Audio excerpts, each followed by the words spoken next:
Good morning, ladies and gentlemen. Once again, only from Cycad World of Innovations. Here we're going to attempt to pollinate a Cupidas female cone.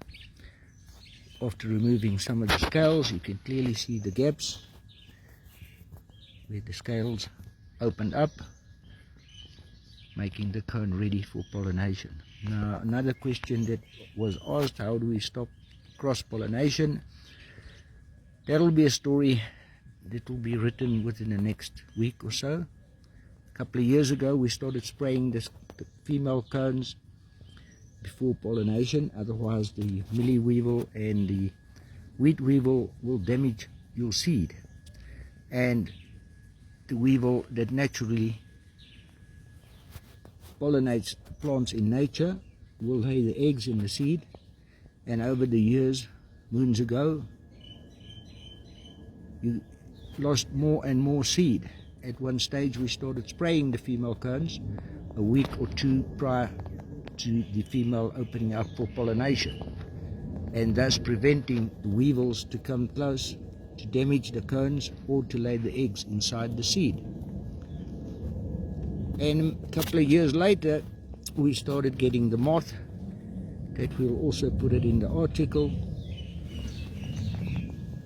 that actually ate your pollen on your encephalatus. It does not eat the pollen on cycads or any other of the species. It's only endemic to the encephalatus group of cycads.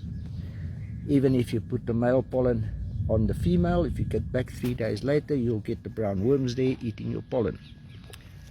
So what we started doing then was spraying the male and the female cones 2 to 3 weeks prior to pollinating, thus preventing the weevils coming close to your plant. And that is actually one way of preventing cross-pollination by the weevils. The other method that you can use, if you don't want to spray chlorpyrifos or one of those that kills everything in your garden, after pollination opening up, you're going to make sure that you catch the plant in time. You can basically just take the bucket and put the bucket over the plant, and that will prevent wind pollination. Maybe not the weevils, but the wind. And if you spray the cycad properly before the time, you won't have weevils do the pollination. Thank you.